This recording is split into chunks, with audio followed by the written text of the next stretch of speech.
Now I would like to explain about I will solve this problem. The provided code subs reads an integer from std in for all non-negative integer. So basically by default it's in input it's 5 and I have to print the square of each number on a separate line. So we will take first the input from the user and it should be integer. So data type should be integer because we want to take the number. Then I will use the for loop.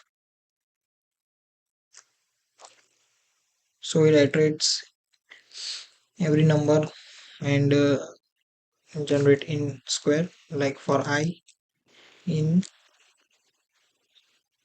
I will take ranges and means n equals to 5. So 0, 1, 2, 3. This mean means n equals to 0, 1, 2, 3, 4. I will just comment it.